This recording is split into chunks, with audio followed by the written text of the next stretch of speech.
Yo, what's up, guys? We're back for another week of breakdown and predictions, and we got a big week this week, man. We got a lot of MMA going on. We got Bellator 300, the UFC is obviously back, and there's a lot of other smaller regional scene shows. So I actually feel like this is going to be one of my bigger betting weeks of the year. I already got a few bets out there. I got some bets for this Contender Series card. I got a couple bets for Bellator already, and I'm eyeing a few different bets on some other promotions and just on the UFC and Bellator card as well. So feel like I'm pretty confident in some reads this week. I think this is going to be a good week for me betting wise. And if you want to go to the Patreon and get access to a lot more breakdowns and predictions over there, then definitely go over there because I'm going to be doing a lot of Bellator 300 breakdowns and breakdowns for some other fights on some other cards as well. So really appreciate everyone that would go over there, and I think this is a good week to go over there, get a lot of information, and potentially win some money this week because I'm feeling pretty confident on some of my reads. So patreon.com/MMAPredictionGuru, definitely go check that out. But yeah, man, besides that, last week was kind of a slow week in terms of MMA, but we did make a slight profit on the events that we did bet on, and looking to keep that going here, and we're looking to end the Dana White Contender Series strong. This is week 9, so there's this week, next week, and then it's going to be done with for a while. So hopefully we can end the year 2-0. And let's get in this first fight of the night, though. We got Mauricio Ruffy. He's taking on Raymond Magomedaliev. And Ruffy, he's 30 years old, so he's a little bit older, but his opponent is 33. So both these guys are not necessarily super young prospects, but Ruffy's coming out of Brazil. He trains with the Fighting Nerds camp, which is definitely an up-and-coming gym. I mean, they've gone undefeated on Contender Series. Kyle Barallo went in there, won twice. Bruno Brazil won. Gene Silva won. They all got contracts, too. So now Ruffy's going to be looking to be the next person to join them. And he's 8-1. He still has a lot to prove. His first 6 opponents were easy wins. And his last 2 fights, he's beaten an 11-6 fighter, and he beat a 41-8 fighter. So definitely took a step up, beat a UFC veteran in his last fight. And his one loss was to Manel Souza, who's undefeated and in the PFL and a beast. So not necessarily a bad loss. And Magomedaliev, 10-1. He's been around for a while. He's 33 years old, but he's fought good competition. Definitely deserves this opportunity. It's been over a year and a half since we've seen him fight, but his last 2 wins came against UFC veterans. He's fought at Fight Nights Global, Eagle FC, won championships. So he's been fighting at some of the best promotions in the world outside the UFC. And I think all he needs to do is win, and he's going to get the contract unless it's just an extremely boring fight. He trains with Islam. He has obviously the Dagestani connection, and I think if he has a good performance here, he's going to get the contract. But has a tough guy in front of him here. I mean, Mauricio Ruffy's usually the taller fighter in the cage. In this one, he's going to be a little bit shorter, but he still brings that dynamic long-range striking style, and I think he has a lot more weapons on the outside. I haven't really seen too much on the outside for Magomedaliev. But Ruffy kind of reminds me of Jonas Billarino. If anyone has seen him fight, he stands tall, he likes to pressure, but stays more at kicking range. He throws a lot of very nice kicks. He can attack all parts of the body, and then he has fast, accurate counterpunching ability, nice uppercuts, nice straight punches. He's finished all his wins with strikes, and usually it's hard to hit. He could slide just out of range and counter, but he holds his hands low, and sometimes he can kind of misgauge that distance, and he's been dropped in fights early. He's been knocked out in his one loss. So Magomedaliev is the type of fighter who can close that gap, and I've seen him knock people out with one shot. So the first round is going to be a little bit dangerous, and Ruffy needs to be on his P's and Q's. But I think overall he's probably the better striker. And in terms of wrestling and grappling from Ruffy, I've seen him show pretty decent takedown defense. I mean, I feel like his takedown defense is on point, and I didn't really see much grappling from him, though. I didn't see him off his back, but being at Fighting Nerds Gym, I think his grappling is going to be solid, and I thought his takedown defense looks really good. So cardio for Ruffy is also on point, and he's a dangerous guy. And for his opponent, Magomedaliev, he's a big fighter for the weight. He spent a lot of time at 185. Now he's coming down to 170. And he's tall and long. He has good kicks. He does like to fight off the back foot, and he's going to let Ruffy control the center and play off the lead, which that's what Ruffy likes to do. But Magomedaliev, he'll throw kicks and stays fairly active with the kicks. as far as his hands go, he isn't really that active. I mean, I've seen him land a big right hand on Edson Marquez and knock him out. It seems like he has okay counterpunching ability, but becomes a little frantic and defensive in boxing range. And I think Ruffy has an edge in boxing. Magomedaliev is really good in the clinch, and that's where I think he's the most dangerous in terms of his striking. But I don't necessarily think he's the greatest range striker, and I don't think he's the greatest striker on the inside. So I think Ruffy is going to have the advantage outside of just unless he can get deaded in the first round, then I think he's going to have the advantage on the feet. And Magomedaliev is going to probably have to grapple here. He's fought a lot of opponents who tried to wrestle him, and he hasn't necessarily shown the greatest wrestling offense or defense. He's let a lot of guys press him against the cage, but I feel like in this fight, he's going to be having to try to push that clinch, try to get in the clinch and try to wear on Ruffy, get his weapons off at the knees and the elbows because he is very deadly there. And if he can get Ruffy tired, maybe he could take him down. And if Ruffy's not as good off his back as maybe I'm anticipating, then that could be a big, easy path to victory. But I've seen, Ruffy, like I said, his takedown defense looks pretty high level.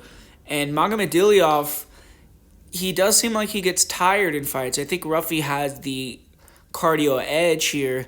So I'm actually edging this one to Ruffy. I understand that on paper, Magomedaliev should win. He's fought the better opponents, but I think Ruffy has a dangerous style, and he's going to be able to pressure. And if he can avoid the one-shot knockout, be more active, I feel that he has the ability to kind of use his angles and avoid the clinch and kind of keep it on the feet where he wants it, not get taken down, and I think he's going to have the better cardio. I'm riding the momentum of the fighting nerds and the fact that Magomedaliev is older, 33, as coming off a 20-month layoff. So personally, I'm leaning towards Ruffy here to get the job done as the underdog, and so I'm going to go with Marcio Ruffy. I'll say he wins via second or third round KO TKO. And this next fight on the card, I really don't got a ton to say about this fight. We got Magomed Ghaziev. He's taking on Jose Daniel Medina. And,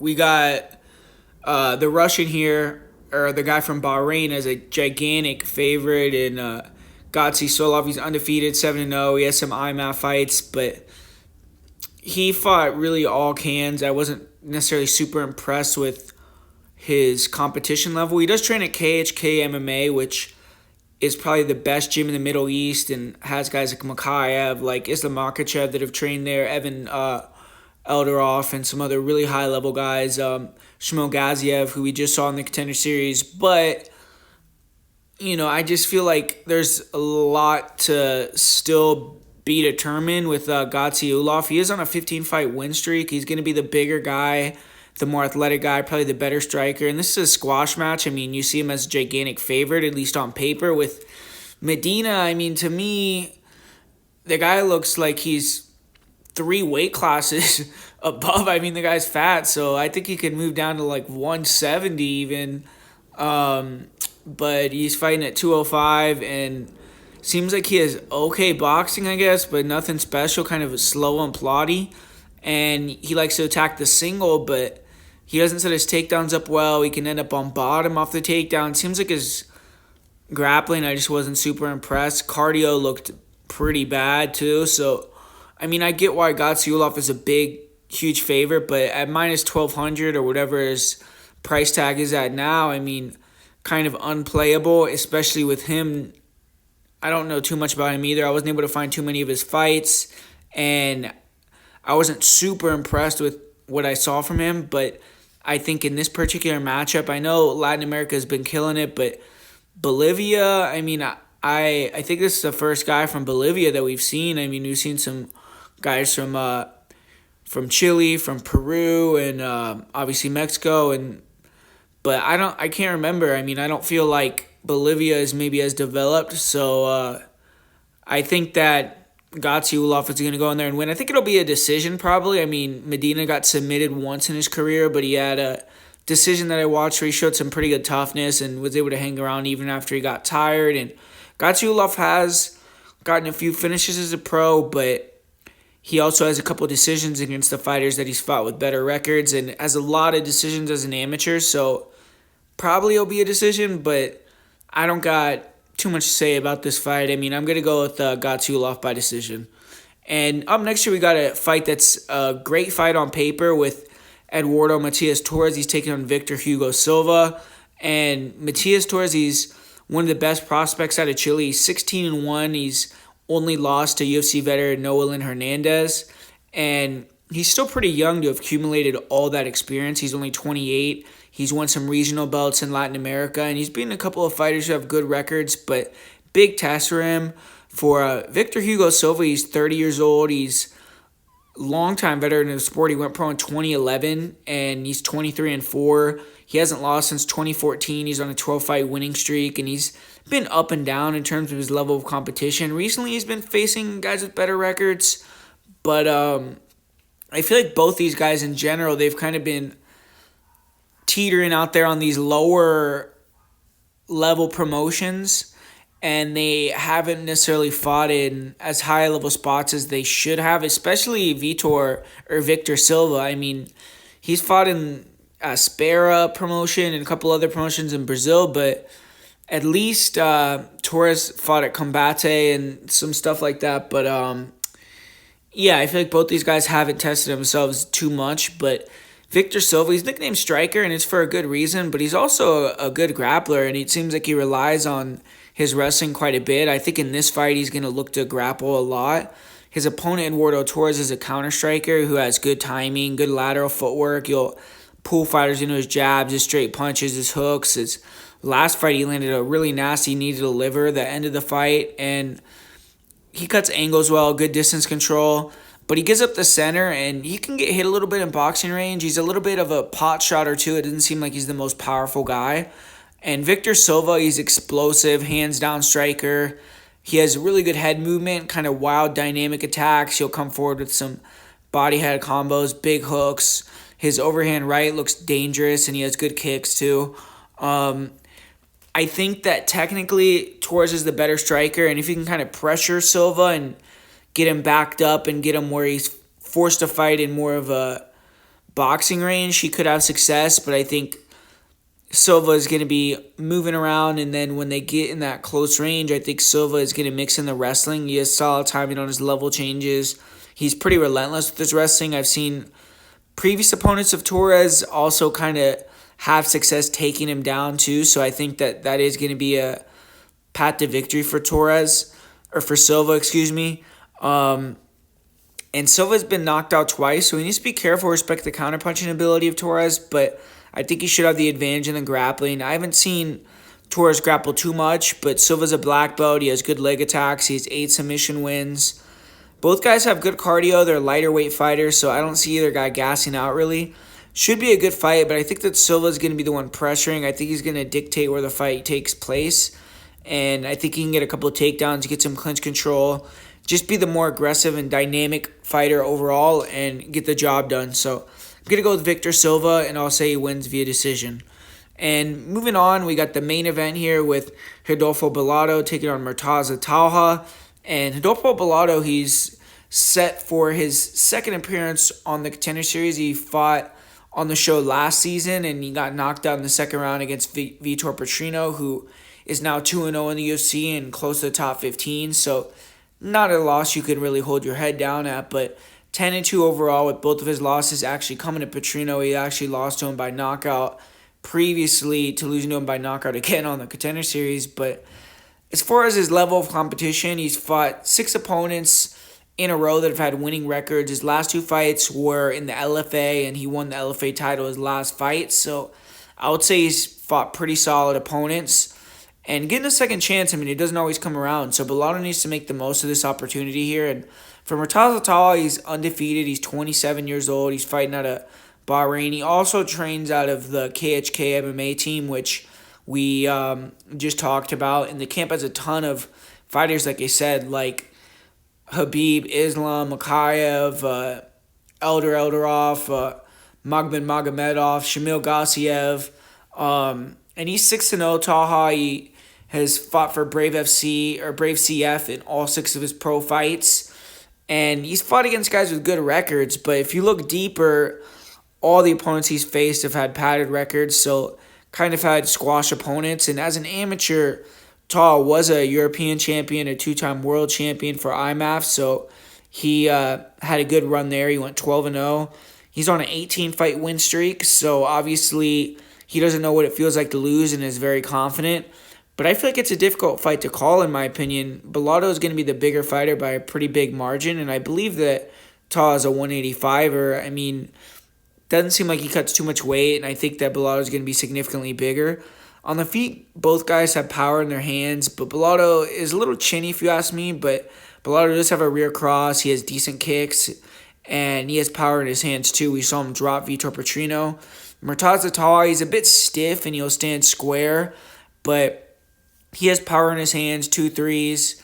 I think Bellato's the slightly better striker. I think that he should try to get the leg kicks going and try to keep it at distance. But if someone gets KO'd, it's probably going to be Bellato just because I don't trust his chin. As far as the wrestling goes, Taha's okay wrestling, but I don't think it's necessarily anything special. He is explosive, and when he can get to the back, he has good rear naked chokes. But I question the guys he's been taken down, and I view this as a step up in competition pretty majorly. And being the smaller fighter, I have seen other fights where he's gotten held against the cage, and Bellato does look to hold fighters against the fence, but he has bad wrestling. So I think that the best game plan for Bellato is to try to hold his opponent against the cage and use his striking, not really try to wrestle. And sometimes Bellato can have bad fight IQ and pull guard and things like that, which I've seen him get submissions off his back on some other guys, and maybe he could do it again here against Taha, but I wouldn't necessarily advise him to pull guard in this matchup. But I do think that grappling-wise, Bellato potentially could pose some issues for Taha. We just have to see. As far as cardio goes, I think Bellato has the edge there. He just went 25 minutes in his last fight, didn't get tired, and Taha hasn't had to go long as a pro yet. He's kind of ran through everyone. In some amateur decisions, Taha did get tired as well, so I think that his cardio could be an issue if he gets extended in his first pro fight here. And I think this fight really could go either way. I mean, I slightly favor Taha, I guess, but the line is off. Bellato is a BJJ black belt. I don't think it's going to be easy to just take his back or take him down, and I think he should be able to compete on the feet if he doesn't get knocked out early. He's the more experienced fighter in long fights, and if he can get on top, I think he can do damage. So as an official pick, I'll say Bellato wins via decision just because I see more value in him than Taha. And I think the over, and I think Bellato at the over 2-1 price is decent because ultimately I don't think, someone that's a bigger man, LFA champ should be, at that high a price tag. So give me Rodolfo Bellato in the main event. And there you have it, guys. Thanks for watching this full card breakdown and predictions video for Dana White Contender Series Week 9. Hit that like button. Let's try to get 100 likes on this video. And like I said at the start of the video, big week for MMA. There's a ton of fights. I'm feeling pretty confident on several bets and reads that I'm looking into right now that I'm going to end up betting or that I've already bet. So good time to go over to patreon.com/MMAPredictionGuru, sign up and get in on the action here, support the channel. But besides that, guys, I'm out. Thanks for watching, and I'll be back soon with the UFC breakdown video.